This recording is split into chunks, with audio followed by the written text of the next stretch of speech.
मी तुम्हाला आता कदाचित माझे भाषण वगैरे ऐकले असतील तर तुम्हाला माहित झालं असेल की सुरुवात माझी एका गोष्टीपासूनच होत असते.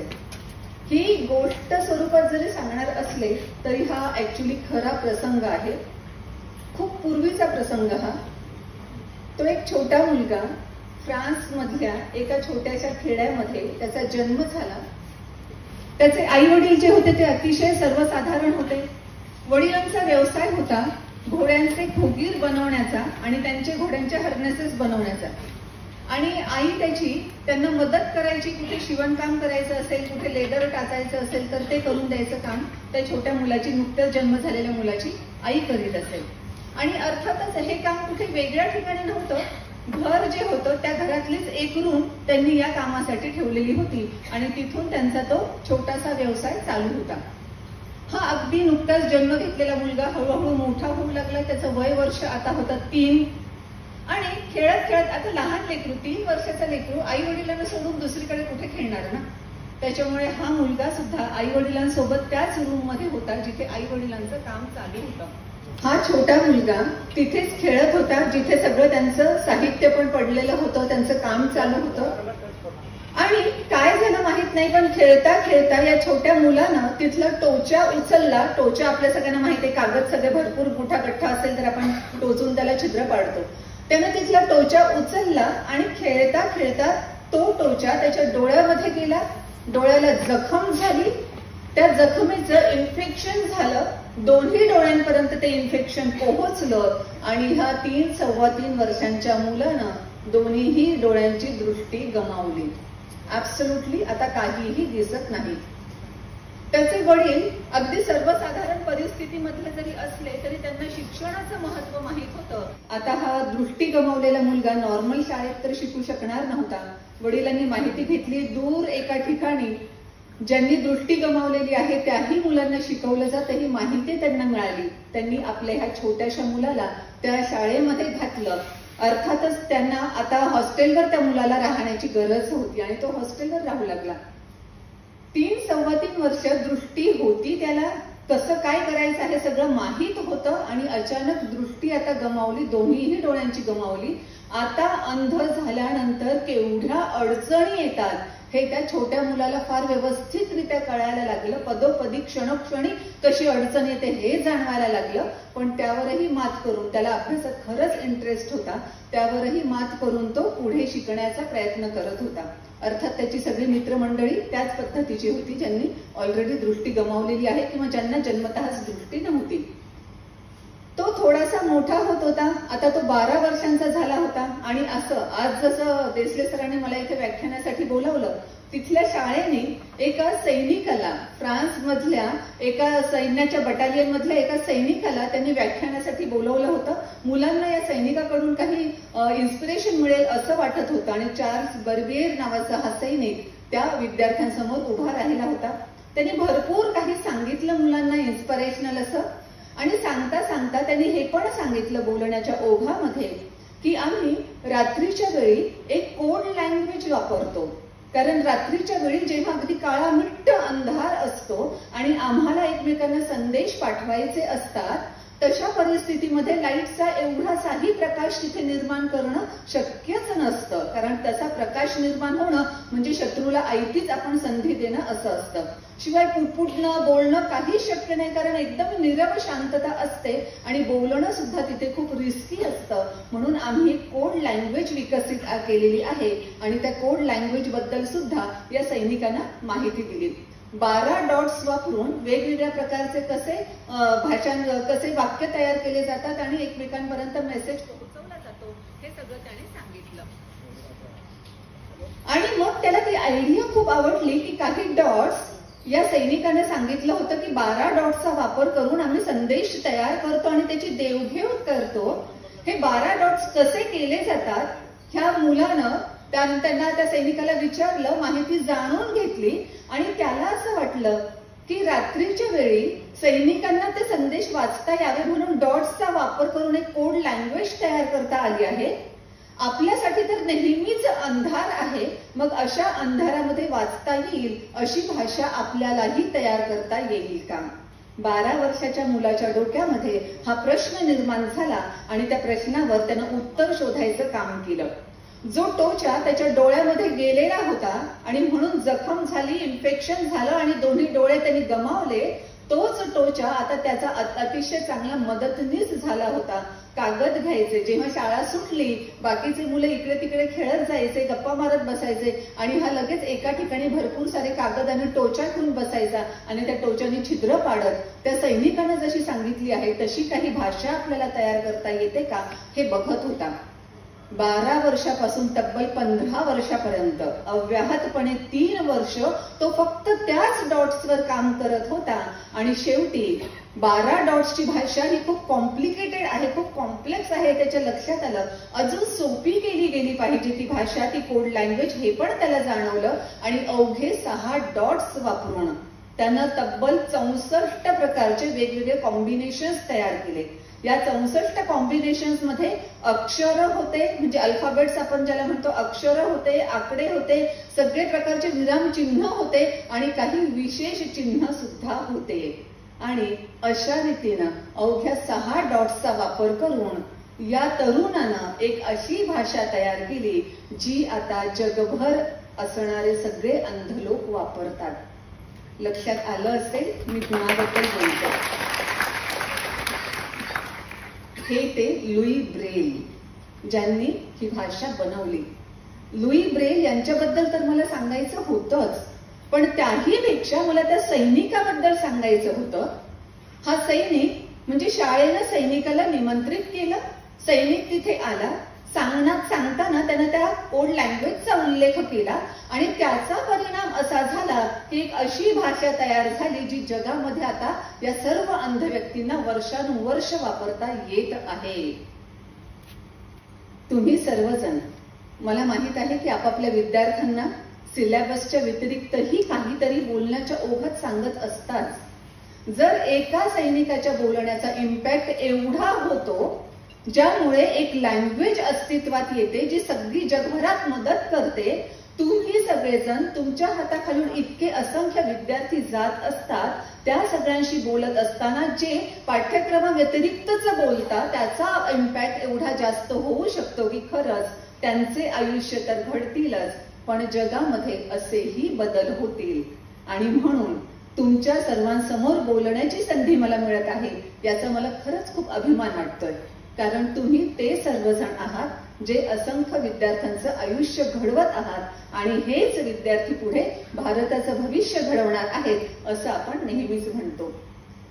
आता थोडंसं वेगळ्या मुद्द्यांकडे येत असताना मला एक जस्ट तुम्हाला स्क्रीनवर कदाचित तुम्ही पण पाहिलं असेल, नुकतंच स्क्रीनवर मी पाहिलं, तुम्ही अगदी अशाच पद्धतीचं पाहिलेलं नसेल तरी या सारखंच थोडंसं सिमिलर पाहिलेलं असू शकेल. मोठा स्क्रीन आहे, मोठा पडदा आहे आणि त्याच्यावर आपल्याला दिसतंय की दुरून एक कार येत आहे.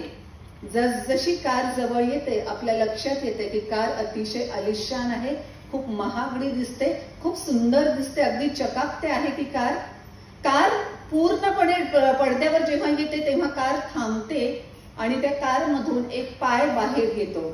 पाय बुटासहितचा असतो, बूट अतिशय चकचक आहेत, किंमत तर खूप जास्त असणारच आहे पण ब्रँड पण खूप मोठा आहे. मग दुसराही पाय बाहेर येतो, एक तरुण बाहेर येऊन उभा राहतो, तो सरळ असा गॉगल काढतो आणि इकडे तिकडे बघतो. मग आपल्याला गॉगलही दिसतो, गॉगल सुद्धा खूप महागडा असणार आहे आणि गॉगल सुद्धा खूप मोठ्या ब्रँडचा असणार आहे. मग तो घड्याळात बघतो, घड्याळ सुद्धा खूप महागडी असणार आहे हे आपल्या लक्षात येतं. तो टाय थोडासा नीट करतो, बापरे टाय पण महाग असेल, ब्लेझर किती सुंदर आहे, ड्रेस किती सुंदर आहे, कॉम्बिनेशन सगळं किती सुंदर आहे, हे सगळं आपल्या डोक्यात येत असतं. आणि आता मला तुम्हाला सांगायचं आहे की आपण ते पाहत नाही जे आपल्याला पाहायचं असतं, आपण ते पाहतो जे आपल्याला दाखवलं जातं. आणखी एक्सप्लेन करते.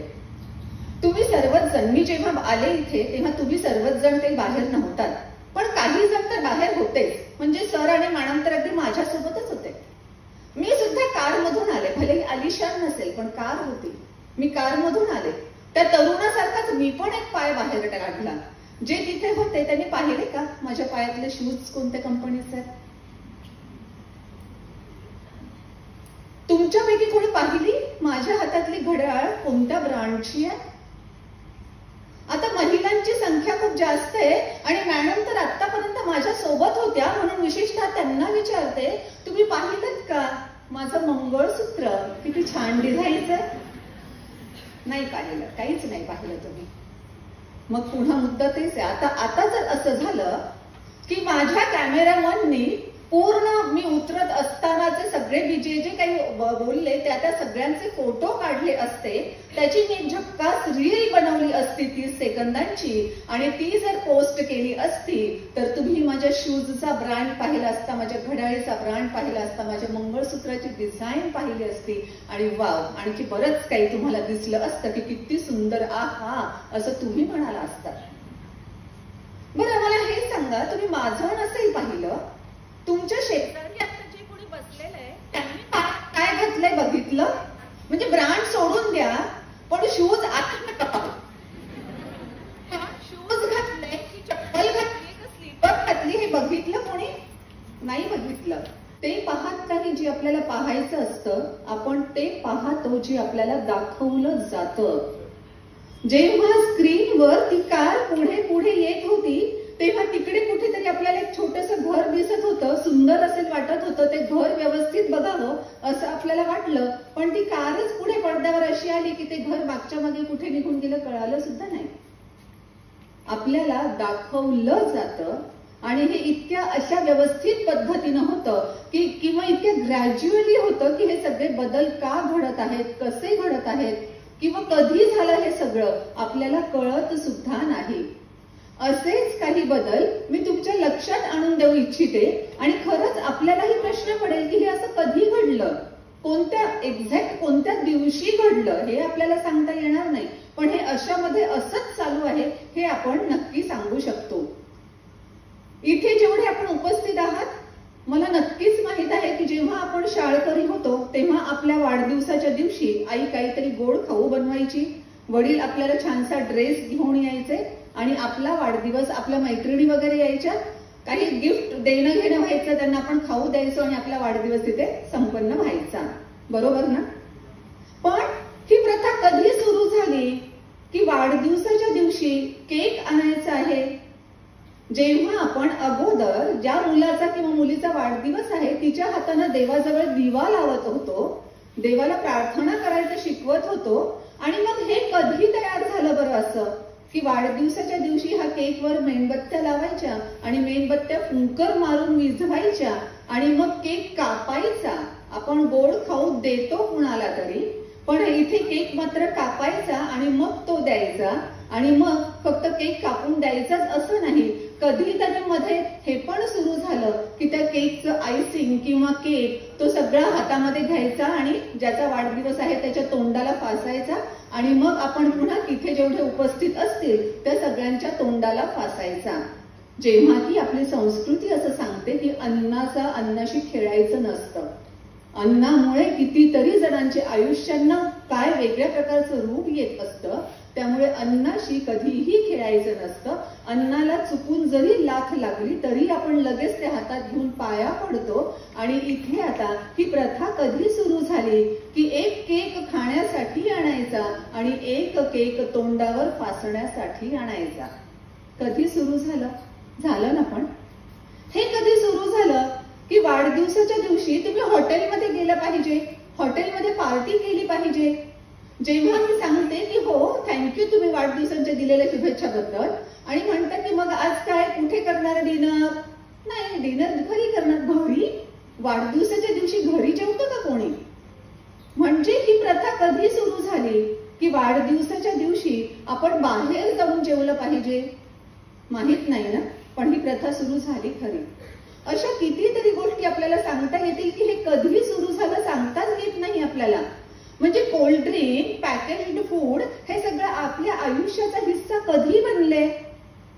अमेरिकेमध्ये जेव्हा एक संशोधन करण्यात आलं तेव्हा तिथे असं लक्षात आलं की जवळपास त्या अमेरिकेतल्या त्या विशिष्ट भागामधले लोक, तिथलं सर्वेक्षण झालं होतं. वयोगट 2 ते 5, खूप लहान आहे हा वयोगट. वयोगट 2 ते 5 वर्षांची मुलं म्हणजे मुलं मुली सगळेच, तर हे सगळेच जण दररोज कोल्ड्रिंक्स पितात. कोक हा त्यांच्या दररोजच्या खाण्यापिण्याचा किंवा लाईफस्टाईल मधला अविभाज्य भाग झालेला आहे. आज आपल्या आयुष्यातला अविभाज्य भाग झाला नसेल कदाचित, पण तरी सुद्धा आपणही कोल्ड्रिंक्स आता खूप सर्रास पद्धतीने वापरत आहोत. कधी आले हे कोल्ड्रिंक्स?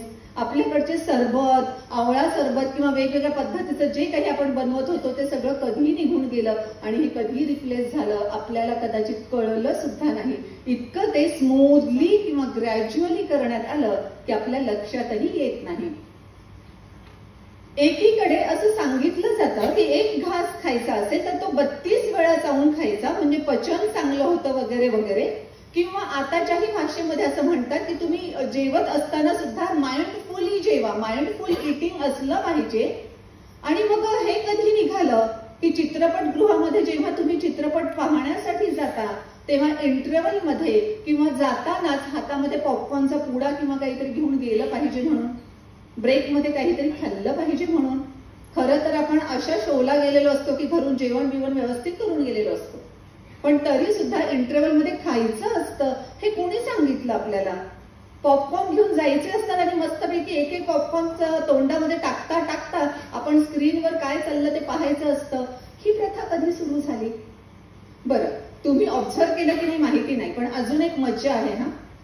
जेव्हा या अशा मोठमोठ्या थिएटर्स मध्ये, मल्टिप्लेक्स मध्ये आपण जातो आणि पॉपकॉर्न आपल्याला खरेदी करायचे असतात तेव्हा तिथे किमान 3 प्रकारचे पॉपकॉर्न असतात. त्यांच्या फ्लेवर्स बद्दल नाही बोलत मी, त्यांच्या आकाराबद्दल बोलते. एक असतो स्मॉल पॉपकॉर्न जो असतो 100 रुपयांना.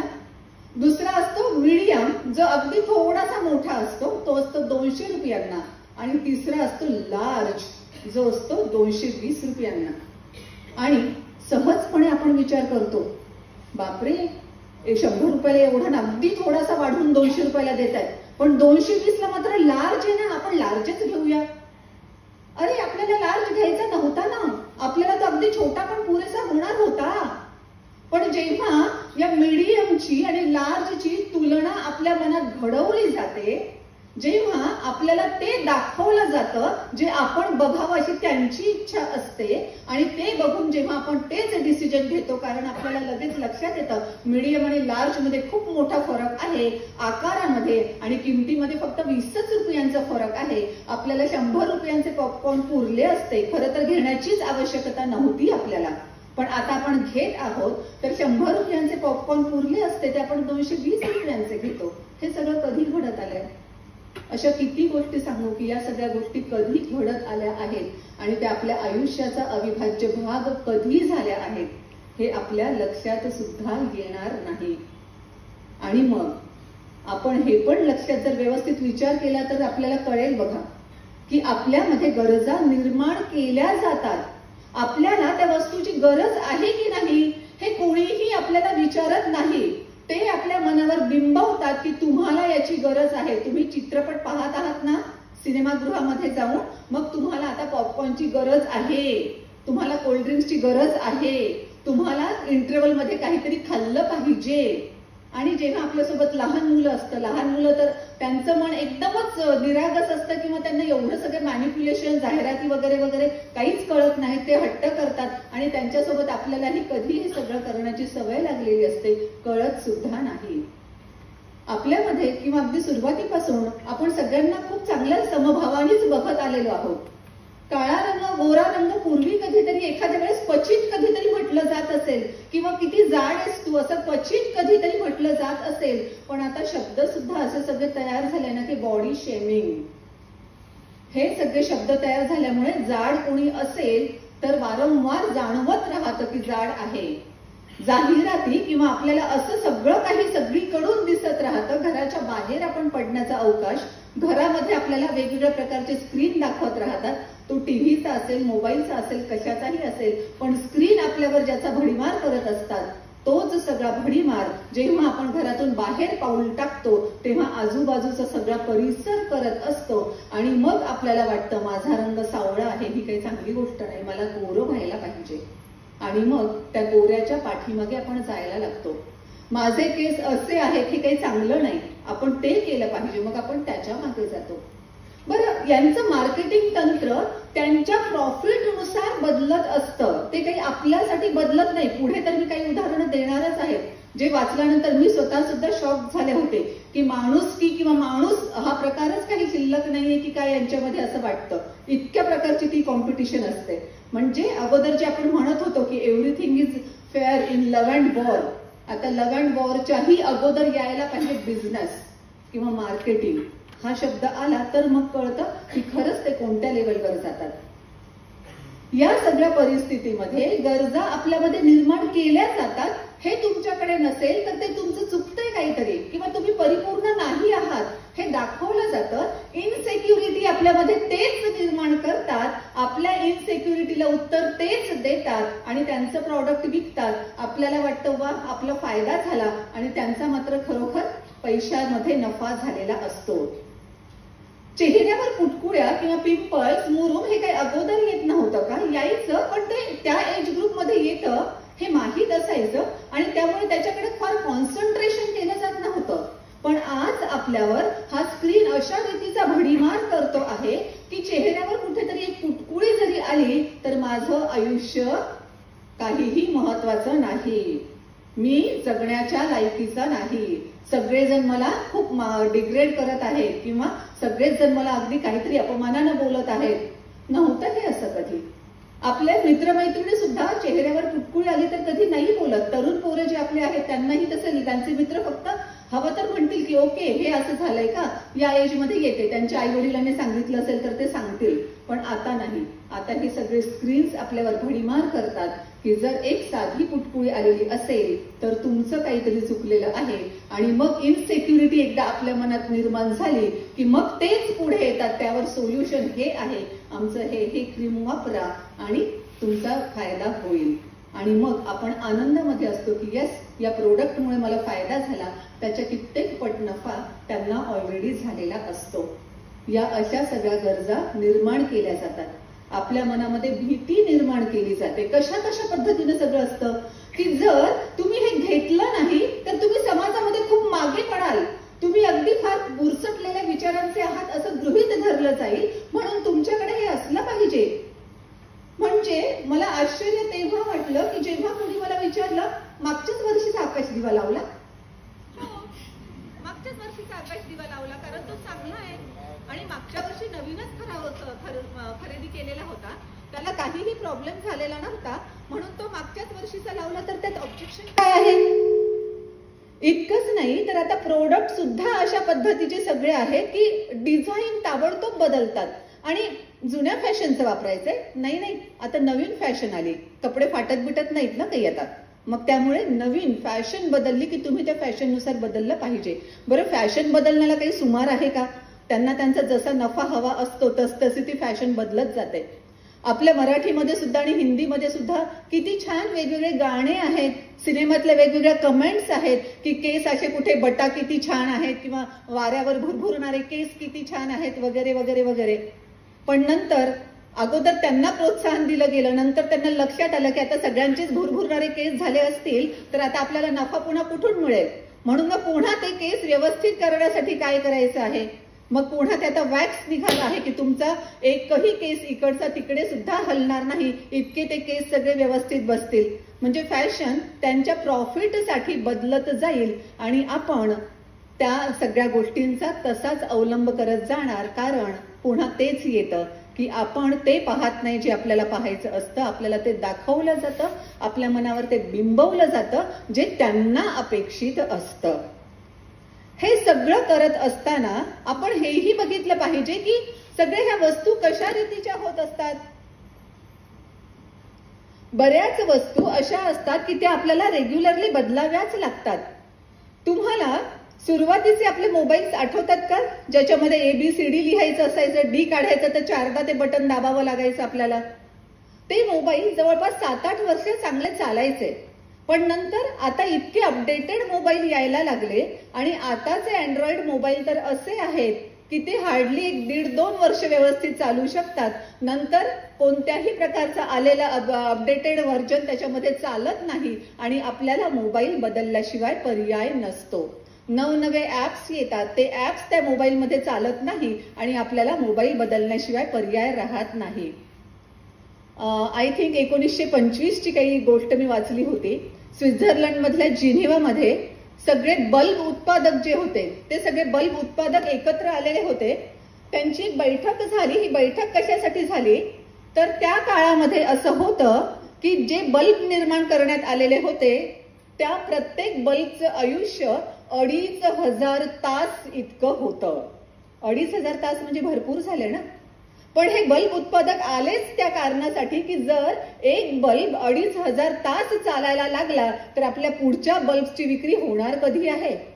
आणि त्यामुळे क्वालिटी घसरवायची आणि मग आताचे जे बल्ब आहेत ते साधारणतः 800 ते 1000 तास चालतात. एका ठिकाणी मी हेही वाचलं की शेविंगच्या ज्या ब्लेड्स आहेत अशाही ब्लेड्स निर्माण झाल्या होत्या की ज्या 1000 वेळेस धुवून वापरता येतील आणि हायजीन सुद्धा त्याचं व्यवस्थित राहील. पण त्याही 1000 वेळेस जर त्या ब्लेड चालत असतील तर ह्या नव्या ब्लेड्स विकल्या कधी जातील. आणि म्हणून त्या ब्लेड्स मागे पडल्या आणि यूज अँड थ्रोचे रेझर्स नवीन वापरात आले. तुम्हा सगळ्यांनाच आठवत असेल की अगोदर आपला पेन संपल्यानंतर म्हणजे रिफिल संपल्यानंतर आपण रिफिल घ्यायचो, रिफिल पेनामध्ये टाकायचो आणि तो पेन चालू लागायचा. पण आता रिफिल मिळतच नाही कारण आता डायरेक्ट यूज अँड थ्रोचे पेन्स आहेत. पेन घेतल्यानंतर वापरायचा, फेकून द्यायचा, दुसरा पेन घ्यायचा, तोही वापरून फेकून द्यायचा. असे जेव्हा मला पेन फेकावे लागतात ना तेव्हा खूप वाईट वाटतं कारण ह्या सगळ्यांचा कचरा होतो हे आपण लक्षात घेतोय ना. अशा रीतीनं हे सगळं आपल्यावर त्यांच्या फायद्यासाठी टाकलं जातं कारण त्यांना त्याच्यामध्ये नफा हवा असतो आणि या सगळ्यांचा परिणाम काय होत आहे हेही ते लक्षात घेत नाहीत अजिबात. हा प्रत्येक गोष्टी कालबाह्य करायच्या किंवा तुम्ही 8 वर्ष माझी कार जी आहे ती आता 8 वर्ष जवळपास तिला 8, 8.5, 9 वर्ष होत आले आहेत. मग बरेच जण म्हणतात एवढी जुनी कार, आता किती वेगवेगळ्या भारी भारी कार आल्यात, त्यातली घ्यायची नाही एखादी. अरे पण नको ना, मला माझ्या कार सोबत मी कम्फर्टेबल आहे ना, मला नाही बदलायची ती. म्हणजे अवतीभोवतीचं सुद्धा वातावरण असं तयार होतं की जे आपल्याला सांगत राहतं की तुम्ही खरेदी केली पाहिजे कारण खरेदी जर आपण केली तर फायदा त्यांना होणार आहे. मोबाईल सुद्धा, मी मगाशी ते पण विचारायचं राहिले तुम्हाला की माझा मोबाईल कोणता आहे हे पण तुम्ही पाहिलं नसेल ना. अरे तुम्हाला दाखवायला पाहिजे होतं कॅमेरामध्ये माझा मोबाईल कोणता आहे. एनिवे, तर आता मला काही जण म्हणतायत की आता प्रमोशन झालंय तर ऍटलिस्ट आता तरी आयफोन घे ना. अरे पण नकोय ना मला आयफोन. ज्या फोनमध्ये माझं काम चालू आहे त्याच्यात अगदी व्यवस्थित चालू आहे, मला नाही बदलायचा तो. म्हणजे झालंय काय की आता अशा वस्तू हा स्टेटसचा सिम्बॉल बनला गेलाय. बनला गेलाय का नाही, बनवला गेलाय. आणि मग साधा फोन नाही आयफोन पाहिजे, साधं हे ते पाहिजे, ब्रँडेड पाहिजे. बरं ह्या ब्रँडेडची पण मजा कशी की एखाद्या तरुणाला असंच वाटलं की नाही मला ब्रँडेडच शूज पाहिजे, तो बिचारा कसे बसे वडिलांना पैसे मागून ब्रँडेड शूज घेतोही आणि त्याला खूप आनंद होतो की वाव माझे शूज किती मस्त. पण त्याच्या शूजकडे कोणीच बघत नाही. हे आता मी जे सांगितलं सुरुवातीला त्याच्यावरून तुमच्या लक्षात आलं असेल. कारण मी चीफ गेस्ट असताना माझ्या शूजकडे कोणी बघितलं नाही तर त्याच्या शूजकडे कोण बघणार आहे, बरोबर. कारण ते शूज दाखवले जात नाहीत ना, तो फरक असतो. सो त्याच्या ब्रँडेड शूजकडे बघत कोणी नाही पण त्याला उगाचच खूप छान वाटत असतं, खूप रुबाबदार वाटत असतं, माझी चाल फार मस्त झाली असं काहीतरी त्याला वाटत असतं. आणि स्वतः तो ब्रँडेड शूज घेतलेले आहेत म्हणून दुसऱ्यांच्या शूजकडे पाहतो कारण त्याला तो आनंद मिळवायचा असतो. त्या कुणाच्याच पायामध्ये ब्रँडेड शूज नाहीत, माझ्या पायात ब्रँडेड आहेत. आणि अवघ्या 8-10 दिवसामध्ये एक दुसरा मुलगा त्याच्याही पेक्षा भारीचे शूज घालून येतो आणि याचा असणारा आनंद पूर्णतः संपून जातो. का? कारण आपल्या मनावर ते बिंबवलं गेलं आहे, गरजा निर्माण केल्या जात आहे. उच्चभ्रूंचं तुम्ही अनुपालन केलं पाहिजे हे सुद्धा अशा रीतीनं काही आपल्या मनावर बिंबवण्यात येतं की मनात कुठेतरी वाटतं की ती जर एक ऍक्ट्रेस किंवा ती जर एक मोठ्या उद्योजकाची पत्नी 3 लाखाची पर्स वापरत असेल तर मी काय 300ची घेऊ, किमान 3000ची तर असली पाहिजे ना माझी. झाला पुन्हा प्रॉफिट त्यांना सुरू झालेला आहे. आणि आपल्याला ते सगळं तसंच दाखवलं जातं जेणेकरून आपल्याला प्रत्येकच वेळेस त्यांच्याशी कुठेतरी आपली स्पर्धा चालू असते ना. मग त्यांच्याशी स्पर्धा जेव्हा चालू असते तेव्हा आपल्या बजेटचाही विचार न करता आपण आपलं बजेट वाढवत नेत असतो. फायदा त्यांना होतो आणि नुकसान झाल्याचं आपल्याला अजूनही कळत नसतं. याच सगळ्या अशा परिस्थितीमध्ये जेव्हा वेगवेगळ्या अशा फेका आणि वापराची संस्कृती येते तेव्हा या वापरा आणि फेकामुळे काय किती पर्यावरणाचा ऱ्हास होतो याचाही विचार आपण करत नाही. या वापरा आणि फेका संस्कृतीमुळेच तर पूर्ण म्हणजे पर्यावरण किंवा पूर्ण निसर्ग पृथ्वी हीच एक मोठी कचराकुंडी होऊ लागली असं म्हटलं जातं. आपण समुद्राला सुद्धा नाही सोडलं. समुद्रामध्ये सुद्धा आपण मोठमोठ्या कचराकुंड्या निर्माण केलेल्या आहेत. या यूज अँड थ्रो मुळेच प्लास्टिक वापरलं जात आहे आणि प्लास्टिकच्या सुद्धा पिशव्या इतक्या इकडे तिकडे सापडतात. प्राण्यांच्या पोटात निघतात, माशांच्या पोटात निघतात. आता प्लास्टिक आपल्या म्हणजे अगदी मायक्रो कणांमध्ये मिठामधून सुद्धा आपल्याही पोटात जातं. पण आपल्याला त्याच्याशी देणं घेणं नाहीये, कारण जे काय होणार आहे ते खूप पुढे होणार आहे असं आपल्याला वाटतं. पण अवघ्या काही वर्षांमध्ये आपल्या समोरच ते खूप मोठं तोंड वाचून येईल कदाचित. म्हणून आपण अवेअर असणं गरजेचं आहे. आपण तेच बघितलं पाहिजे जे आपल्याला बघायचंय. आपण फोकस त्यावर केला पाहिजे ज्याच्यावर आपली इच्छा आहे. कोणीतरी आपल्यावर मारा करतंय आणि आपण अशाच रीतीनं त्यात वाहवत जात आहोत असं जर होणार असेल तर ते पूर्णतः चुकीचंच आहे. पण ही अशीच कॉम्पिटिशन लावली जाते. त्यांच्यापेक्षा तुम्ही कसे सरस आहात हे दाखवायचं असतं किंवा आपल्यापेक्षा ते किती अगदीच साधे आहेत आणि आपण किती छान सगळं आहोत हे आपल्यामध्ये निर्माण करायचं असतं. आपल्या अहमला जपण्यासाठी, आपलं हे खोटं स्टेटस निर्माण करण्यासाठी, आपला दिखाऊपणा वाढावा यासाठी हे सगळं असं मॅनिप्युलेशन केलं जातं आणि आपण त्याच पद्धतीनं वागत राहतो. आपल्या लक्षातही येत नाही की हे सगळे डिसिजन्स आपण घेत नाहीये, आपल्याकडून घेतले जातात. आपल्याला कोणीतरी घेण्यासाठी भाग पाडताय. म्हणजे कठपुतली ज्या असतात, कठपुतळ्या, त्या बाहुलीला कदाचित वाटत असेल की मी स्वतः माझा हात पाय नाचवते म्हणून, पण ऍक्च्युली तिला नाचवणारं मागचं कोणीतरी असतं. आपल्याला वाटतं की आपण वाटतं म्हणून आपण खरेदी करतोय. जेव्हा आपण पैसे देतो समोरच्याला कोणती तरी वस्तू घेण्यासाठी तेव्हा पूर्णतः आपली विवेक बुद्धी जागी आहे असं आपल्याला वाटतंय, पण ऑलरेडी त्यावर कोणीतरी प्रभाव घातलेला आहे हे आपल्या लक्षातही कदाचित येत नाही. आपल्या आत्मविश्वासावर घाला घातला जातो आणि त्यांचं खूप चांगल्या पद्धतीनं प्रॉफिट होत राहतो. म्हणजे उंची कमी आहे, ह्या कमी उंची असणाऱ्यांना काहीच समाजामध्ये मान नाहीये, त्यामुळे तुम्ही हे घेतलं पाहिजे जेणेकरून तुमची उंची वाढेल. तुमचा रंग असा आहे मग तुम्ही ते वापरलं पाहिजे, तुमचं ते तसं आहे. म्हणजे आपलं जे देवानं आपल्याला परमेश्वरानं दिलेलं आहे ज्यात आपल्याला स्वतःला बदल करता येणार नाही त्यातही काहीतरी असं सांगितलं जातं, आपल्या मनावर ठसवलं जातं की मग आपण कुठेतरी त्यातही काही बदल करता येईल का हे बघायला लागतो.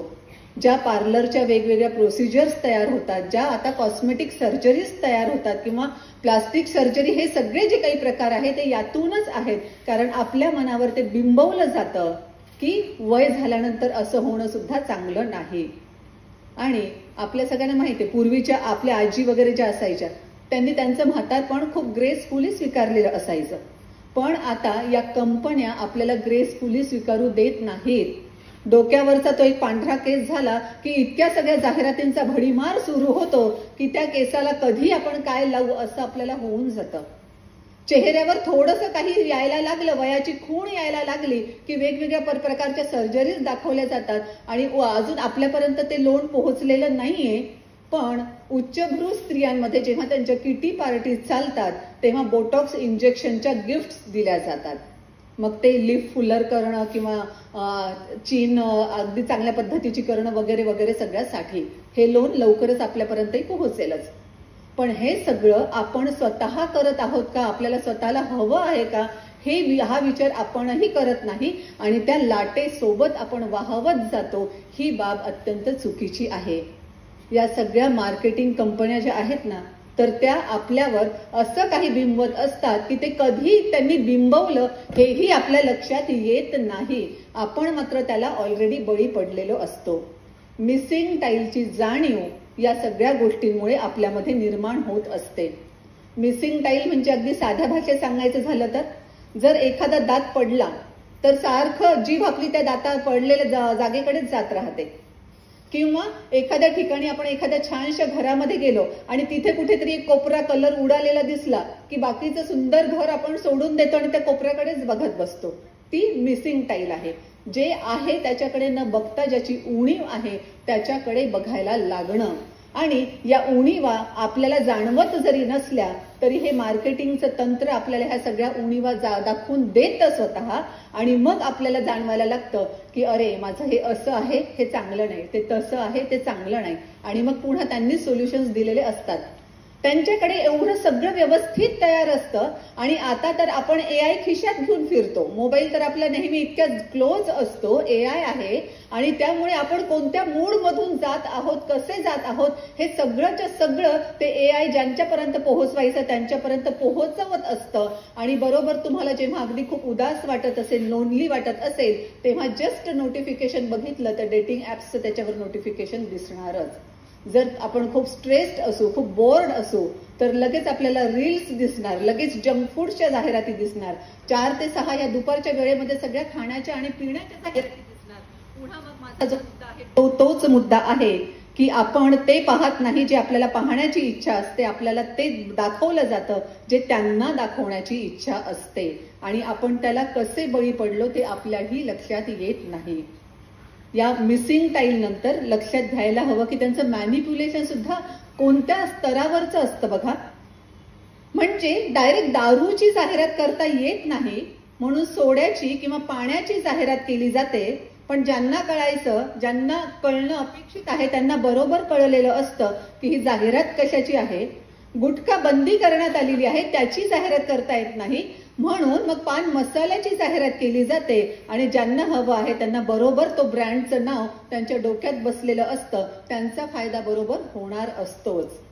आणि म्हणूनच अशा परिस्थितीमध्ये आपण ते कुठेतरी सोडलेलं असतं ज्याची मला आठवण करून द्यावीशी वाटते, जी आपण आपल्या विद्यार्थ्यांनाही अवश्य करून दिलीच पाहिजे. त्यांच्यामध्ये हे एक वाक्य खूप चांगल्या रीतीनं भिनवलंच पाहिजे अशी वैयक्तिक माझी इच्छा असते की wrong is wrong even if everyone is doing it and right is right even if no one is doing it. जे खरं असेल, भलेही खऱ्याला वाली नसतो म्हणतात, त्यामुळे खरं एखादंच कोणीतरी, सत्य एखादंच कोणीतरी फॉलो करत असेल तरी ते बरोबर आहे. आणि सगळेच जण चिटिंग करतात म्हणून मग सगळ्या बाकीच्या विद्यार्थ्यांनी चिटिंग केली पाहिजे का परीक्षेमध्ये? नाही. चिटिंग करणं रॉंग आहे तर ते रॉंगच आहे. सगळ्यांनी केली तरीही ते रॉंग आहे. आणि एखादी गोष्ट चांगली असेल ती एकानं जरी केली तरी सुद्धा ती राईट इज राईट. कोणी करत नसलं तरी आपण ती केली पाहिजे कारण ती गोष्ट बरोबर आहे. हे आपण आपल्या पुढच्या पिढीवर अवश्य बिंबवलंच पाहिजे. आणि त्यासोबतच आपण हे पण बघितलं असेल की जी व्यक्ती आपल्याला आवडते ना त्यांनी ह्या कंपन्यांनी मानसिकतेचा खूप चांगल्या पद्धतीने अभ्यास केलेला असतो. आणि म्हणूनच ते अशा लोकांना समोर आणतात आणि त्यांच्या तोंडून असं काही वदवून घेतात की जे पाहिलं तर माझ्या आवडती हिरोईन करते ना म्हणजे मग मी पण तेच वापरणार. ती खरंच ते वापरते का प्रोडक्ट हे आपण विचारायला कोणी जातही नाही. आणि मे बी ती आपल्याला खरं सांगणार सुद्धा नाही कारण तिला ऑलरेडी या प्रोडक्टसाठी भरपूर पैसे देण्यात आलेले आहेत. आणि म्हणून मग हे अशा सगळ्या जाहिराती करण्यासाठी चांगले अभिनेते वापरले जातात, वेगवेगळे क्रीडापटू वापरले जातात, क्रिकेटपटू वापरले जातात. आणि ते जेव्हा सांगतात तेव्हा त्यांनी प्रभावित असणारी आपली ही तरुण मंडळी सगळी त्याला बळी पडते. आणि पुन्हा मग कदाचित त्यांनाही पुढे प्रश्न निर्माण होईल जो मी तुम्हाला विचारला होता की हे असं सगळं कधी बदलत गेलं. आपल्याला कळलं सुद्धा नाही. फिक्स एक डेट नाही सांगतायत की माझ्या कोणत्या वाढदिवसाच्या दिवशी मी आईनं गोड बनवलेलं खाण्याच्या ऐवजी केक आणायला घरात सुरुवात झाली. नाही सांगतायत आपल्याला. त्याच पद्धतीनं ते होतं. म्हणून आपल्याला वेळीच सावध होणं गरजेचं आहे. आणि अशा रीतीनं आपण जे काही मॅनिप्युलेट केलं जातं त्याला बळी न पडणं गरजेचं ठरतं. या मॅनिप्युलेशनला बळी न पडणारा एक क्रिकेट स्टार मला अवश्य सांगावासा वाटतो की असे लोक असतील म्हणजे मी म्हटलं ना जे की right is right even if no one is doing it. Sachin तेंडुलकरला अशाच जेव्हा जाहिराती ऑफर झाल्या तेव्हा त्या सचिन तेंडुलकरांनी अगदी स्पष्टपणे सांगितलं की तरुणांचा मी आयकॉन आहे आणि अशा परिस्थितीमध्ये मी जर या जाहिराती केल्या तर ते सुद्धा हे वापरायला लागतील आणि हे प्रोडक्ट्स त्यांनी वापरावेत असं मला अजिबात अपेक्षित नाही. कितीही गडगंज पैसा द्यायला कंपन्या तयार होत्या पण त्यांनी त्या पैशांना सोडून दिलं, स्वतःचं तत्व फॉलो केलं. सो आपणही ते सगळं तत्व आपल्यासाठी तरी ऍटलिस्ट फॉलो करतो का हे बघणं गरजेचं आहेच. आपल्या भावनांनाच डायरेक्ट हात घालती ही कंपनी आणि मग असं त्या भावनांच्या भरामध्ये आपल्याला वाटायला लागतं की हो, मला जर खूप छान मॉडर्न दिसायचं असेल, मॉडर्न असायचं असेल तर मला हे वापरावं लागेल, मला ते करावं लागेल, मला तसंच असावं लागेल. माझ्याकडे ब्रँडेड पर्स असली तरच त्याचा फायदा होईल, माझे शूज ब्रँडेड पाहिजे, असं काहीतरी डोक्यामध्ये इतकं बिंबवलं जातं आणि हे कधी कुठून कसं झालं माहीत नसतं, ग्रॅज्युअली असतं. परिणाम मात्र त्याचा तोच झालेला असतो. आणि अर्थातच आपल्या इच्छेविरुद्ध आपली इच्छा आहे की नाही हा प्रश्नच येत नाही ना. तुम्हाला काय हवं आहे हे कंपनी विचारत नाही, तुम्ही हे घेतलं पाहिजे हे कंपनी आपल्याला सांगते आणि आपण ते घ्यायला लागलेलो असतो. या सगळ्या परिस्थितीमध्ये स्पर्धा पण आपली कशी सुरू झाली, कधी सुरू झाली हे पण आपल्याला कळत नाही बरं का. म्हणजे मी नेहमी मॉर्निंग वॉकच्या एका स्पर्धेचं म्हणत असते, उदाहरण देत असते. मॉर्निंग वॉकची स्पर्धा म्हणजे कशी, त्याला मी मॉर्निंग वॉकची स्पर्धा असं म्हणते. ऍक्च्युली त्याला जे काही नाव द्यायचं ते तुम्ही देऊ शकता. आपण मॉर्निंग वॉकसाठी निघालेलो असतो, आपलं टार्गेट सेट केलेलं असतं की इतक्या वेळात इतकं फिरून यायचं आहे, मग किती स्पीडने चालायचं वगैरे वगैरे. आपण आपल्या स्पीडने चालत असतो आणि आपण खूप झपझप झपझप चालतोय. हे मागून येणारी कोणीतरी बघते आणि तिला वाटतं अरे ही एवढी फास्ट चालू शकते का, मी पण तर हिच्यापेक्षा जास्त फास्ट चालू शकते. आणि मग ती खूप जास्त फास्ट चालायला लागते. ती आपल्यालाही क्रॉस करून पुढे निघून जाते आणि मनातल्या मनात ती खूप आनंदी झालेली असते, मी तिच्याही पेक्षा किती फास्ट चालले, मी तर लगेच इथपर्यंत पोहोचले सुद्धा, ती तर अजून तिथेच आहे. हे मॉर्निंग वॉकचं उदाहरण दिलंय मी फक्त, पण असं बऱ्याच बाबतीत होत असतं. आता मला इथे हे काही बाबी लक्षात आणून द्यायच्या आहेत. हिला माहित होतं का पहिलीची होती मॉर्निंग वॉकला निघालेली की आपल्याशी तिनं स्पर्धा लावली आहे म्हणून. तिला माहित असलं असतं तर कदाचित ती अजून जास्त फास्ट चालली होती असती. पण तिनं स्वतःच स्पर्धा लावली आणि तिनं स्वतःच डिक्लेअर केलं की मी स्पर्धा जिंकलेली आहे. कंपन्या एक्झॅक्टली हेच करतात, आपल्याला आपल्यामध्ये स्पर्धा लावून देतात आणि मग तुमचा टीव्ही एवढाच इंची का, आमचा टीव्ही हा आहे. नेबर्स एन्व्ही ओनर्स प्राईड होतच की.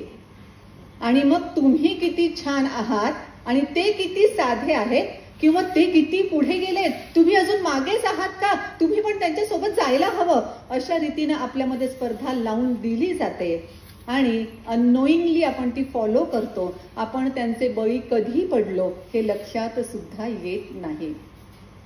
आता मी तुम्हाला एका कंपनीनं जे वापरलं ऍक्च्युली टॅक्टिक्स आणि जे मी म्हटलं की हे वाचल्यानंतर मला वाटलं की एवढ्या थराला जातात हे लोक. 20वे शतक होतं तेव्हा काही प्रमाणामध्ये पुरुष मंडळी सिगारेट्स ओढायची प्यायची जे काय म्हणतात ते म्हणा, सिगारेट्स ओढायचे. आणि अर्थातच त्या काळामध्ये स्त्रियांनी सिगारेट्स बद्दल बोलणं सुद्धा निषिद्ध असायचं.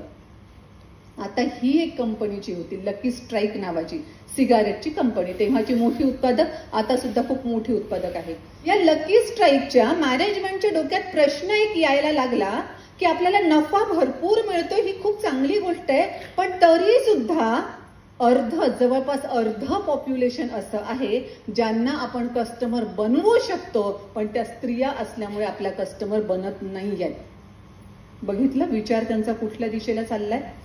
आणि मग या स्त्रियांनाही आपलं कस्टमर जर बनवलं तर आता एवढा प्रॉफिट होत आहे. स्त्रियांची एकूण संख्या इतकी आहे, किमान आपण इतक्या स्त्रियांपर्यंत जरी पोहोचलो तरी आपलं प्रॉफिट इतक्या दुपटीने वाढणार आहे किंवा इतक्या गुणांनी वाढणार आहे, multiplied by so and so. हे सगळं गणित त्यांनी केलं आणि त्यांनी अशा एका माणसाला हायर केलं ज्या माणसाला जग ओळखायचं, pioneer of the public relation, father of the propaganda, प्रचारतंत्रांचं जनक. या अशा एडवर्ड बर्नीज असं काही नाव आहे त्यांचं. एडवर्ड बर्नीज यांना त्यांनी हायर केलं आणि आपला हेतू त्यांना सांगितला. तर प्रचारतंत्रामध्ये आणि पब्लिक रिलेशनमध्ये अतिशय एक्सपर्ट असणारा मनुष्य, त्यानं जेव्हा स्त्रियांना आपला ग्राहक बनवायचं आहे ठरवलं तेव्हा स्त्रियांना असं सांगितलं का की महिलांनो सिगारेट पिणं खूप छान असतं, आमची सिगारेट ओढून बघा, तुम्हाला फार मजा येईल, एक कष्ट घेऊन बघा, फार छान वाटेल वगैरे वगैरे असं सांगितलं का? अजिबात नाही. त्याने त्याची स्ट्रॅटेजी अशी आखली की काही दिवसांनंतर सुंदर आणि उच्चभ्रू महिलांची प्लस तरुणींची एक गावातून मिरवणूक निघाली. या कॅम्पेनला नाव देण्यात आलं होतं टॉर्चेस ऑफ फ्रीडम. स्वातंत्र्याचा लाईट हे नाव देण्यात आलं, स्वातंत्र्याचा प्रकाश, टॉर्चेस ऑफ फ्रीडम हे कॅम्पेनचं ते नाव देण्यात आलं. आणि ह्या सगळ्या स्त्रिया हातामध्ये सिगारेट घेऊन, हातामधून सिगारेट ओढत ओढत सगळ्या समोर निघाल्या. सगळ्या वृत्तपत्रांनी, तेव्हा काही चॅनल्स असतील नसतील माहित नाही, पण सगळीकडे भरपूर त्याची प्रसिद्धी झाली. आणि याच एडवर्डनी पब्लिक रिलेशनच्या जोरावर ज्यांना सांगितलं त्या सगळ्यांनी सांगितलं की वा, महिलांची केवढी क्रांती झाली आहे, महिला आता समाजाला घाबरणाऱ्या नाहीत. या महिलांना वर्षानुवर्ष पिढ्यानुपिढ्या दडवून ठेवलं गेलं होतं, दाबून ठेवलं गेलं होतं, पण आज त्यांचा हुंकार बाहेर निघाला आहे. आणि या समाजाला न जुमानता ह्या महिला आता सिगारेट स्मोकिंग सुद्धा करण्यासाठी मोकळ्या झाल्या आहेत. आणि ह्या सगळ्या महिला मॉडर्न आहेत. जी स्त्री सिगारेट ओढते ती मॉडर्न समजली जाऊ लागली. जी स्त्री सिगारेट ओढत नाही ती बुरसटलेल्या विचाराची समजली जाऊ लागली. तरुणींमध्ये स्पर्धा लागली की सगळ्यात अगोदर मॉडर्न तू होणार आहेस का मी होणार आहे. आणि तरुणी सुद्धा चढा ओढीनं या सिगारेटचे कश घ्यायला लागले. प्रॉफिट त्यांचा वाढत राहिला, आरोग्य यांचं खराब होत राहिलं. आणि या सिगारेट कंपनीनं अजिबात हा विचार नाही केला की ह्या सिगारेटचं व्यसन लागलं तर या महिला प्रेग्नन्सीमध्ये सिगारेट्स बंद करतील का. जर त्यांनी सिगारेट्स प्रेग्नन्सीमध्ये सुद्धा स्मोकिंग सुरू ठेवलं तर बाळावर परिणाम काय होणार आहे. हे बाळ समाजाचाच घटक आहे ना. मग त्या पुढचा जो समाज तयार होणार आहे त्याच्यावर काय परिणाम होणार आहे. एखादी स्तन्यदा माता असेल ती सिगारेट स्मोकिंग सोडेल का त्या काळामध्ये, तिचं ते व्यसन सुटेल का त्या काळामध्ये. अजिबात नाही, कारण त्यांना त्या विचारांशी काहीच देणं घेणं नव्हतं. त्यांना माझ्या नफ्याची रक्कम किती वाढते आहे हे खूप महत्वाचं होतं. आणि अर्थात त्यांच्या नफ्याची रक्कम वाढत गेली आणि इकडे सिगारेट स्मोक करत राहिलं गेलं. आणि मग सिगारेट स्मोकिंग आज आपणही म्हणतो की आजकाल बायका पण सिगारेट करतात, काही नवीन सिगारेट ओढतात, काही नवीन नाही एखादी कोणी सिगारेट ओढताना दिसले तर. म्हणजे भरीस भर म्हणून आपल्याकडचे मीडिया जे आहेत, मग सगळेच माध्यम, चित्रपटचं मी स्क्रीन फक्त म्हणते, स्क्रीनमध्ये मग तुम्ही युट्यूब घ्या, चित्रपट घ्या, नाटकं घ्या, जे काय घ्यायचं असेल ते घ्या. सो आता तिथेही दाखवलं जातं की उच्चभ्रू महिला सिगारेट ओढतात, उच्चभ्रू महिला ड्रिंक करतात. त्याच्यामध्ये काय आहे, सोशल ड्रिंकिंग खूप नॉर्मल आहे असं म्हटलं जातं, असं दाखवलं जातं. कारण आपल्याला जे पाहायचं आहे ते आपल्याला पाहू दिलं जात नाही, जे त्यांना दाखवायचं आहे ते आपल्याला दाखवलं जातं. आणि मग आपल्याला वाटतं अगोदर जो सोशल स्टिग्मा तरी असायचा, ज्यामुळे दारू पिणं ऍटलिस्ट महिलांचं तरी बंद असायचं, पण आता तोही सोशल स्टिग्मा नाही राहिला, कारण आम्ही मॉडर्न झालो आहोत. त्याच्यामुळे दारू पिला तर काही प्रॉब्लेम नाही येते. आणि जेव्हा की मेडिकल सायन्स सुद्धा असं सांगतं की सोशल ड्रिंकिंगही, WHOने मध्यंतरी रिपोर्ट, काही त्यांचं नेहमी संशोधन चालू असतं, या सोशल ड्रिंकिंगमुळे खरंच अल्कोहोलकडे वळण्याचं प्रमाण किती होतं किंवा अल्कोहोलिक होण्याकडे, व्यसनांकडे जाण्याचं प्रमाण किती आहे. 1998चं त्यांचा WHOचा रिपोर्ट जो होता त्यानुसार त्यांचं म्हणणं असं होतं की सोशल ड्रिंकिंग करणारे स्त्री पुरुष 3% असे असतात की जे हमखासपणे व्यसन त्यांना त्या दारूचं लागलेलं असतं आणि त्यातून बाहेर काढण्यासाठी खूप मोठे परिश्रम घ्यावे लागतात किंवा कदाचित ते बाहेर पडतच नाहीत. आणि रिसेंटली तो रिपोर्ट असं सांगतोय की हे प्रमाण आता 25% गेलेलं आहे, सोशल ड्रिंकिंग म्हणता म्हणता त्याचं व्यसन लागलेलं असण्याचं. मला माहित आहे ह्या गोष्टी आपल्यासाठी फार दूर आहेत अजून, पण कदाचित आपल्या जवळ कधी काय येईल माहित नाही, म्हणून आपण सावध असलं पाहिजे. एवढे सगळे विद्यार्थी आपल्या हाताखालून जाणार आहेत, त्यांच्यामध्ये थोडाही काही बदल दिसला तर तो आपल्याला जाणवला पाहिजे. आणि मी जे अगदी सुरुवातीलाही म्हणाले होते की पाठ्यक्रमाव्यतिरिक्तही आपण जेव्हा त्यांच्याशी बोलतो तेव्हा ह्या गोष्टी आपण ऑब्झर्व केल्या पाहिजे, जेणेकरून खरंच ही नवीन पिढी इतकी पॉवरफुल तयार होईल की त्यांच्या हातामध्ये आपला देश देताना आपल्याला सक्षमपणाची जाणीव झालेली असेल. सिगारेटच्या बाबतीमध्ये वुमन एम्पॉवरमेंट म्हटलं गेलं त्याला, पण ऍक्च्युली एम्पॉवरमेंट यांच्या पैशाची झालेली होती. ते पैशाने जास्त सशक्त झाले होते आणि हे अशाच पद्धतीनं चालत राहतं. कारण बेसिकली या एडवर्ड बर्नीजचं ब्रीदच असं होतं की तुम्ही लोकांच्या इमोशन्स एकदा ताब्यात घेतल्या ना की त्यांना तुम्ही वाटेल तसं वाकवू शकता, त्यांच्या वर्तनामध्ये तुम्ही बदल घडवून आणू शकता. या स्त्रियांना अगोदर विचारलं असतं स्मोकिंग करणार का, तर त्या उडाल्याच असतात की अजिबात नाही, हा शब्द तरी तुम्ही म्हणजे हाऊ डेअर यू असं त्या कदाचित म्हटल्या असत्या. पण आज काय झालं ते, आज सिगारेट स्मोकिंग म्हणजे मी एम्पॉवर्ड आहे, माझं स्टेटस हाय आहे म्हणून मी पिते, असल्या खालच्यांसारखं नाहीये की मी पित नाही म्हणून वगैरे वगैरे असं काहीतरी खोटं त्यांना दाखवलं गेलं आणि मग ह्या सगळ्या सवयी लागलेल्या आहेत. तुम्हाला तेही उदाहरण अवश्य देईल, म्हणजे कोणत्या थरावर हे सगळे लोक जातात लक्षात येईल आणि आपल्याला किती अवेअर असणं गरजेचं आहे. सेशनचं नाव जे मी देसले सरांना सांगितलं ते हे सांगितलं आहे की मनाचा ब्रेक उत्तम ब्रेक फक्त ते ट्रॅफिक रूल्स म्हणून लागू नसतं, ते सगळ्या ठिकाणी लागू असतं. सो त्याचं कारणच हे आहे की आपल्याला प्रत्येक क्षणी अवेअर राहणं गरजेचं आहे, कारण ह्या कंपन्या कोणत्याही थराला जाऊ शकतात. मला तेही उदाहरण तुम्हाला द्यायला आवडेल की कोका कोला सारख्या, म्हणजे कोका कोलालाच जेव्हा विचारण्यात आलं होतं की कोणती कोल्ड्रिंक कंपनी ही तुमची प्रतिस्पर्धी आहे, तेव्हा जराही वेळ न घेता ताबडतोब त्या कोका कोलाच्या सीईओनं उत्तर दिलं होतं, इतर कोणतीही कोल्ड्रिंक कंपनी आमची रॅव्हलर नाही, आमची प्रतिस्पर्धी नाही, आमची खरी स्पर्धा आहे पाण्याशी. लोकांनी पाणी पिण्याच्या ऐवजी कोल्ड्रिंक पिणं सुरू केलं पाहिजे. कोल्ड्रिंकचे आरोग्यावर काय दुष्परिणाम होतात हे बघत बसा नंतर, पण त्यांना तर हेच रुजवायचंय. त्यानंतर जेव्हा नेटफ्लिक्सला विचारण्यात आलं होतं की तुमची स्पर्धा कोणाशी आहे, तेव्हा या नेटफ्लिक्सने सुद्धा सांगितलं होतं, स्पर्धेबद्दल विचारण्यात आलं होतं तेव्हा त्यांच्या सीईओनं सुद्धा एका झटक्यात उत्तर दिलं होतं की बाकी कोणते चॅनल्स किंवा बाकी कोणत्याही गोष्टी, आमची स्पर्धा त्यांच्याशी नाहीच आहे, आमची स्पर्धा आहे माणसाच्या झोपेशी. कारण माणसानं झोपलं नाही तर तेही 8-9 तास तो नेटवर उपलब्ध राहील किंवा आमच्या चॅनलवर राहील आणि अर्थातच मग आमचं तेवढं क्रेडिट वाढत जाईल, प्रॉफिट वाढत जाईल. मग कमी झोपण्याचे, रात्री जागरण करण्याचे काय परिणाम होतात, काय दुष्परिणाम होतात याच्याशी त्यांना काहीही देणं घेणं नाही. आणि आपणही आता बघू की कधी काळी आपणही 10ला किंवा उशिरात 10 वाजता झोपत असू, पण पुन्हा हा बदल कधी झाला माहिती नाही की 10ला आता आपण झोपण्याच्या विचारात सुद्धा नसतो. कधी 10च्या 11, 12, 1 वाजून गेले आपल्याला कळतही नाही, कारण सराउंडिंग तसं आहे. असं म्हटलं जातं की your surroundings are more powerful than your will for power. अवतीभोवती सगळं असं वातावरण असेल ना की जे तुम्हाला 10 वाजताच झोपता तुम्ही, असं कसं काय? त्यांच्या नजरेत असं काहीतरी दिसतं की किती मागासलेले आहोत आपण की आपण 10 वाजता झोपतो. हे मी याच्यासाठी सांगते कारण ह्याचा अनुभव मी घेतलेला आहे. माझा मुलगा जेव्हा जस्ट त्याचं 10वी झाला आणि 11वी मध्ये कॉलेजमध्ये गेला, तेव्हा मित्रांच्या काहीतरी चर्चा झाल्या असतील आणि तो घरी येऊन मला म्हणाला, ही 4-5 वर्षांपूर्वीची किंवा 5-6 वर्षांपूर्वीची गोष्ट, आणि तो घरी येऊन मला म्हणाला की माझे सगळेच मित्र मला खूप हसले की रात्री 10 वाजताच तुम्ही सगळे झोपी कसे जाता. आणि त्याच्यानंतर मग तो वेळ जो पुढे पुढे पुढे वाढत राहिला की मग आता 1ही कधी वाजतो आणि 2ही कधी वाजतात माहित नाही.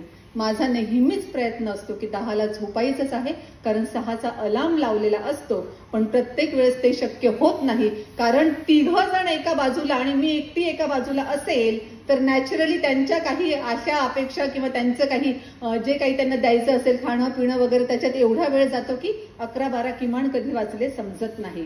आणि म्हणून आपली जबाबदारी अधिक वाढते की आपण अधिक जास्त या सगळ्या गोष्टींबद्दल अवेअर असलं पाहिजे. जेव्हा आपल्याला स्वतःला क्लॅरिटी असेल ना तेव्हा ऍब्सोल्युटली काहीही अडचण येत नाही बरं का. म्हणजे काही वर्षांपूर्वी एका ठिकाणी एक स्पर्धा आयोजित करण्यात आली होती. असं म्हटलं जातं की ग्रे हाऊंड ब्रीडचा जो डॉग आहे, वेगवेगळे ब्रीड्स जे असतात कुत्र्यांमध्ये, ग्रे हाऊंड नावाची एक ब्रीड आहे आणि हा ग्रे हाऊंड ब्रीडचा डॉग हा चित्त्यापेक्षा कदाचित जास्त वेगाने पळतो, इतकं त्याची स्पीड जास्त आहे. आणि मग खरंच त्याची स्पीड जास्त आहे का, दोघंही अगदी तोड पळतात ते बघायला पाहिजे. म्हणून एका पिंजऱ्यात चित्त्याला ठेवलं गेलं, एका पिंजऱ्यामध्ये ग्रे हाऊंड डॉगला ठेवण्यात आलं आणि जेव्हा स्पर्धा सुरू झाली दोघांचेही पिंजरे झटकन उघडण्यात आले आणि ग्रे हाऊंड डॉगने इतक्या स्पीडीली पळायला सुरुवात केली, तो इकडे तिकडे न बघता जस्ट पळतच होता. आणि चित्ता हा पिंजऱ्यामध्ये बसून बघत होता इकडे तिकडे. अरे स्पर्धा आहे तुमच्या दोघांची, तुला पळायला पाहिजे. ते जे आयोजक आहेत ते त्याला पळवण्याचा प्रयत्न करतायत, तो अजिबात तिथून जागचा हलत नाही. मग चिठ्ठ्यावरचा अभ्यास केलेले जे काही होते त्यांना जेव्हा विचारण्यात आलं की हे असं का झालं, तेव्हा त्यानं सांगितलं चित्ता तुमच्या सांगण्यावरून पळणार नाहीये, चित्ता तेव्हा पळेल जेव्हा त्याला पळायचं असेल आणि तेव्हा पळेल जेव्हा त्याला भूक लागलेली असेल. दुर्दैवानं ही क्लॅरिटी आपण कुठेतरी मिस करतोय या सगळ्या मार्केट तंत्रांच्या जोरावर जे सगळं चाललंय त्यामध्ये. आणि म्हणून जेव्हा आपल्याला क्लॅरिटी नसते मग आपल्याला पळा म्हटलं की आपण पळतो आणि कशी स्केअरसिटी निर्माण केली जाते बघा. हा सेल फक्त 3च दिवस, भाई 3च दिवस आहे, पुढचे 2 वर्किंग आहे, मला आज गेलंच पाहिजे, बरोबर. ही सवलत फक्त 15 ऑक्टोबर पर्यंत. आज किती तारीख आहे, 10च दिवस आहे, बरं जाऊ दे आपण जाऊया 10-12ला. किंवा 2 वर 1 फ्री. खरंच ते नफा म्हणजे त्यांचं सोडून किंवा नुकसान सहन करून देणार आहेत का ते, हे आपल्याला लॉजिकली पटतं बरं का. जेव्हा लॉजिकली चर्चा करू तेव्हा आपल्याला पटतं, पण जेव्हा ते दिसतं ना आपल्याला तेव्हा मग आपण कधी आतमध्ये घुसलेलं असतं ते आपल्यालाही कळत नाही. कारण एडवर्डचं काय म्हणणं होतं, त्या लोकांच्या भावना तुम्ही कंट्रोल एकदा केल्यात ना की त्यांनी कसं वागायचं हे तुम्ही ठरवता. तुम्ही म्हणजे ते मार्केटिंगवाले लोक ठरवतात. आणि म्हणून त्यांनी अशाच जाहिराती केलेल्या असतात. त्यांच्याकडे गले लठ्ठ पगार घेणाऱ्या मोठमोठ्या टीम्स काम करतात, ज्याच्यामध्ये मोठे मोठे सायकोलॉजिस्ट असतात आणि लोकांच्या सायकोलॉजीशी कसं खेळायचं जेणेकरून ते आपल्याला फायदा मिळवून देतील त्याचाच त्यांच्या डोक्यात विचार असतो. समाजाचं काय होत आहे, लोकांच्या आरोग्याचं काय होत आहे याच्याशी त्यांना ऍब्सोल्युटली काहीच देणं घेणं नाही. आणि अशा परिस्थितीमध्ये मग आपली जबाबदारी अधिक वाढते की प्रत्येक गोष्ट कायद्यानं किंवा प्रत्येक गोष्ट दुसऱ्या कोणी सॉल्व्ह करणार नाहीये, तर आपला स्वतःचा मनाचा ब्रेक आपण वापरला पाहिजे आणि कुठे थांबायचं ते आपल्याला स्वतःला कळालं पाहिजे. ह्या क्लॅरिटी बद्दल जे मी म्हणाले ना, जस्ट मी तुम्हाला आणखी एक विचारते. मध्यंतरी मी एक बातमी वाचली की एका माणसाला कुत्रा चावला आणि तो माणूस मेला म्हणून. आणि मग माझं म्हणणं असं होतं की हा तो माणूस मेलाच पाहिजे, कारण त्या माणसाबद्दल जे मी ऐकलं होतं ना तर तो माणूस तसा काही चांगला नव्हता, तो खूप व्यसनी होता, तो खूप वाईट होता, तो बायकोला मारायचा, तो मुलांची नीट वागायचा नाही आणि त्याने एवढे पाप केलेले होते की त्या पापांमुळेच त्याचा पापाचा घडा बनला. मृत्यूदेव त्या कुत्र्याच्या रूपात आला, मृत्यूने त्याला म्हणजे चावा घेतला कुत्र्याच्या रूपामध्ये आणि तो मेला. त्यात एवढं काय मानणार आहात? पापामुळे तो मेला आणि पापामुळे त्याला मारण्यासाठी मृत्यूदेव त्या कुत्र्याच्या रूपात आला हे मी सांगितलं तर मानणार आहात? का मानणार नाही? कारण आपल्याला माहित आहे की पापाचा काही संबंध नाही, त्याला रेबीज झालाय म्हणून तो मेलाय, बरोबर. जेव्हा विचारांची क्लॅरिटी आपल्याला असते तेव्हा कोणीही आपल्याला मॅनिप्युलेट नाही करू शकत. म्हणून जर आपण स्वतःवर विश्वास ठेवत असू की मी अशी आहे आणि ती छानच आहे, मला बाकीच्या कोणत्याही प्रोडक्ट्सची गरज पडणार नाही, या कंपन्यांनी कितीही मॅनिप्युलेट केलं तर आपण त्यांच्या मॅनिप्युलेशनला बळी जाणार नाही. पण दुर्दैवानं तसं होत नाही. आणि मला हे सांगा, आपण ज्या सगळ्या प्रकारातले किंवा ज्या स्तरातले लोक आहोत, एखाद्या ठिकाणी काहीतरी दिसलं आपल्याला, गर्दी जमली, खूप भांडणं वगैरे काहीतरी चाललंय, आपण पण जस्ट काय चाललंय म्हणून जवळ गेलो आहोत आणि गर्दीतलं कोणीतरी जोरात म्हणतं मारा ह्या घरावर दगड, लगेच त्या गर्दीतले काही जण तिथलेच दगड उचलून ताबडतोब फेकायला लागतात त्या घरावर. मला सांगा, या मॉब सायकोलॉजीचा हिस्सा आपण होऊ का? आपण हे दगड उचलून फेकू का? अजिबात नाही. मॉब सायकोलॉजी कितीही पॉवरफुल असली तरी आपली बुद्धिमत्ता इतकी प्रखर आहे किंवा इतकं सत्सद विवेक आपला जागा आहे की या मॉब सायकोलॉजीच्या अशा गोष्टींना आपण अजिबात बळी पडणार नाही. जर प्रयत्न केला तर आपण त्यांना रोखण्याचा प्रयत्न करू, अदरवाईज ताबडतोब पोलिसांना कॉल लावू की इथे असं चाललंय आणि तुम्ही या लवकर. आपण त्या मॉब सायकोलॉजीचा भाग अजिबात होणार नाही. हे का होतं? कारण आपल्या विचारांची क्लॅरिटी आपल्याला आहे म्हणूनच ही सगळी क्लॅरिटी आता पुन्हा एकदा आपण व्यवस्थितरित्या जागवणं गरजेचं आहे. मनाचा ब्रेक, उत्तम ब्रेक. आपली काळजी दुसरं कुणीही घेणार नाहीये. आपल्या पुढच्या पिढ्यांची काळजी सुद्धा आपण घेतली पाहिजे. आपल्या मुलांची काळजी, मग ते विद्यार्थी असोत किंवा आपले स्वतःचे मुलं असोत, त्यांचीही काळजी आपण घेतली पाहिजे. अशा कोणत्या गोष्टींना ते बळी पडतात का हे ऑब्झर्व केलं पाहिजे, त्यांना थांबवलं पाहिजे आणि भावनांच्या आहारी जाऊन काही निर्णय घेण्याच्या ऐवजी आपण बुद्धीवरच विश्वास ठेवला पाहिजे. आपला लॉजिकल सेन्स नेहमीच वापरला पाहिजे. हे सुद्धा त्यांना सांगणं गरजेचं आहे. मनाचा ब्रेक हा असा लावलाच पाहिजे. आणि हे असं जेव्हा आपण करू ना, तेव्हा व्यवस्थितरित्या अशा मॅनिप्युलेशनला कोणत्याही बळी न पडता आपण व्यवस्थित वागत असू. किंवा आपण स्वतःवर जेव्हा प्रेम करायला लागू, आपला सेल्फ एस्टीम, सेल्फ रिस्पेक्ट जेव्हा खूप चांगल्या पद्धतीचा असेल ना, तेव्हा चेहऱ्यावर पुटकुळी आली काय आणि केस पांढरे झाले काय आपल्याला फरक पडणार नाही. सुधा मूर्तींचं उदाहरण मी नेहमीच देते.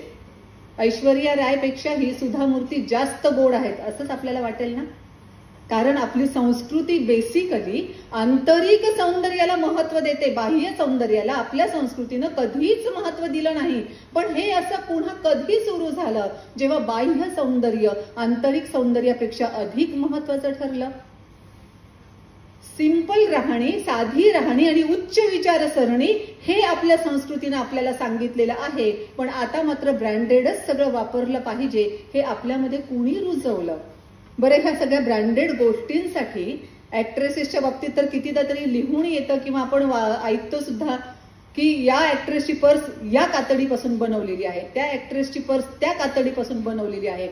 तुमचे शानशौक पूर्ण होवो किंवा आपला स्टेटस वाढावं, आपलं स्टेटस सिम्बॉल म्हणून त्याला गणलं जावं, याच्यासाठी प्राण्यांना किती क्रूर पद्धतीनं मारून टाकलं जातं, त्यांना किती छळलं जातं, हे सगळं आपण कधी विचार करणार आहोत का?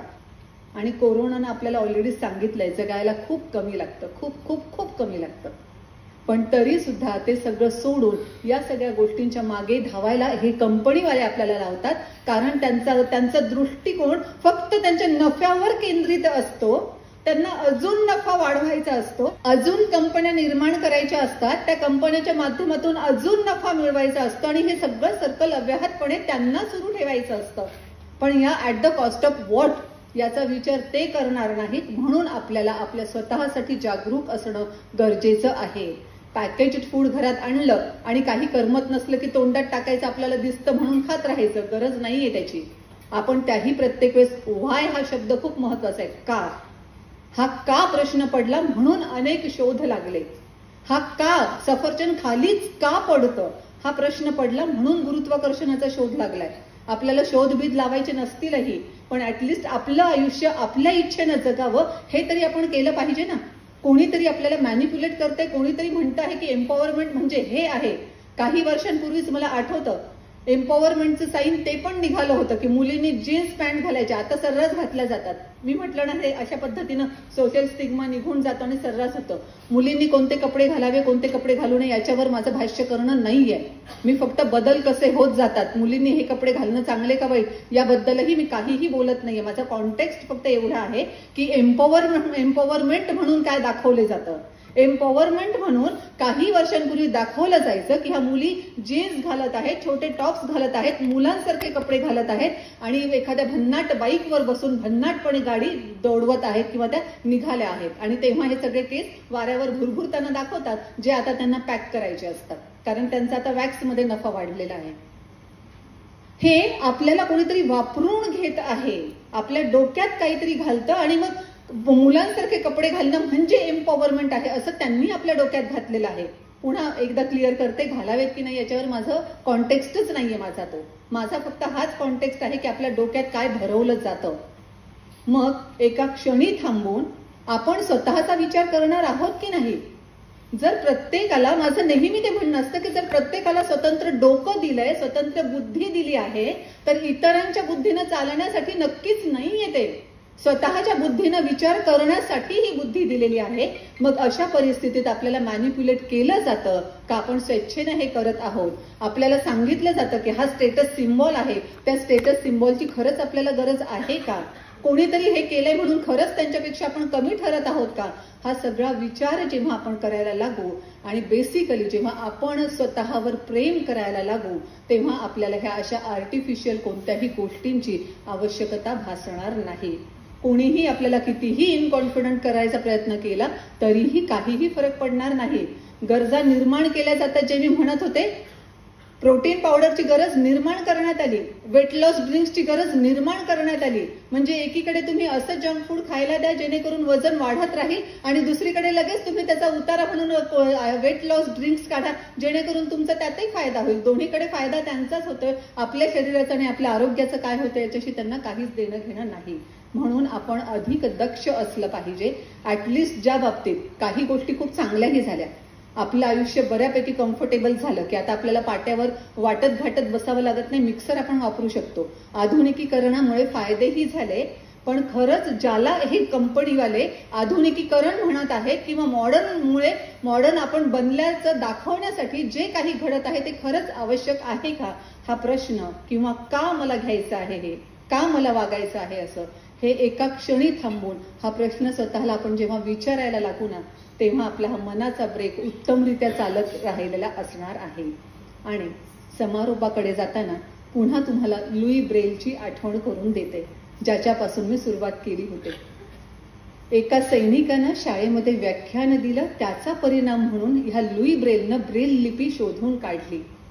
पुन्हा तोच मुद्दा मांडेन मी की कित्येक विद्यार्थी तुमच्या हाताखालून जातात, त्यामुळे पाठ्यक्रमाव्यतिरिक्त असा त्यांच्याशी डायलॉग जाणीवपूर्वक अगोदरही तुम्ही करत असालच, पण आता हा अँगल किंवा हे डायमेन्शन लक्षात घेऊन आपण जर विद्यार्थ्यांशी त्या पद्धतीनं बोलत राहिलो तर कदाचित हे विद्यार्थी आणखी वेगवेगळ्या प्रकारचे काही वेगळं घडवतील, ज्याचा जगाला पूर्ण फायदा होईल. आणि wrong is wrong even if everyone is doing it, and right is right even if no one is doing it. हे मी रिपीट केलं आहे यासाठी की मला ते तुमच्यावर बिंबवणं आवश्यक वाटतं, जे तुम्ही विद्यार्थ्यांपर्यंत डेफिनेटली कम्युनिकेट करावं, जेणेकरून त्यांच्याही डोक्यामध्ये ते भिन येईल आणि मग जिथे काही चूक दिसेल तिथे ते बरोबर त्याचा प्रतिकार करतील. सगळेच करतात म्हणून चालतं मी पण केलेलं असं नसतं, हे त्यांच्या लक्षात येईल. कारण पुढच्या आयुष्यामध्ये आणखी बऱ्याच गोष्टींना त्यांना सामोरं जायचं आहे. आणि last but not the list, Gautam बुद्धांच्या बाबतीत जो प्रसंग सांगितला जातो तो तुम्हाला सांगेन आणि आपली रजा घेईन. गौतम बुद्धांचा शिष्य नेहमीप्रमाणे भिक्षा मागण्यासाठी त्या गावामध्ये गेला. गाव छोटंसंच होतं, एक 5-25 घरांचं. भिक्षा मागत राहिला, पण त्या दिवशी कुणीही त्याला भिक्षा दिलीच नाही. गाव संपत आलं. गावाच्या अगदी खूप दूर एक छोटीशी झोपडी दिसत होती. ते झोपडीच्या आकारावरूनच असं सगळा आकार किंवा त्याचं एकंदरीत जी काही ठेवण होती त्यावरूनच दिसत होतं की हे खूप गरीब असणार आहे जे कोणी राहते. तिथे तर भिक्षा मिळेल की नाही माहितीच नाही, पण आता कुठेच मिळाली नाही. त्या एका घरी सुद्धा आपण जाऊन पाहावं. म्हणून हा गौतम बुद्धांचा शिष्य त्या झोपडीमध्ये गेला. त्याने भिक्षा मागितली. तिथली ती एक म्हातारी महिला एकटीच राहत होती. एक भाकरी थापत होती. तिच्याकडे एकाच भाकरीचं पीठ होतं आणि तेवढी भाकरी ती थापत होती. तिनं सांगितलं 2 मिनिटं थांब, आणि मग तिनं भाकरी थापली, भाकरी बनवली. त्या भाकरीतली अर्धी भाकरी स्वतःसाठी काढून ठेवली, अर्धी भाकरी त्याला भिक्षा म्हणून दिली आणि मग तो निघून गेला. जे काही घडलं की बाकी कोणीच दिली नाही आणि म्हातारीनं स्वतःच्या वाट्यातली अर्धी भाकरी दिली, हे सगळं त्या शिष्यानं गौतम बुद्धांना सांगितलं. आणि गौतम बुद्ध असे म्हणाले की असे अदृश्य हात आहेत म्हणून अजूनही आकाश कोसळलेलं नाही. मदत करणारे असे अजूनही आहेत. मोजकेच असतील, हाताच्या बोटांवर मोजण्या इतके असतील, पण असे लोक अजूनही आहेत म्हणून जग व्यवस्थित चालू आहे. इतक्या सगळ्या वाईट गोष्टी किंवा बाकीच्या बदलाव्या लागतील अशा बऱ्याच गोष्टी घडत असल्या तरी सुद्धा अगदी थोडंसं का होईना चांगुलपणा शिल्लक आहे, म्हणून हे जग कायम आहे असं जे म्हटलं जातं ते कदाचित या प्रकारे असेल.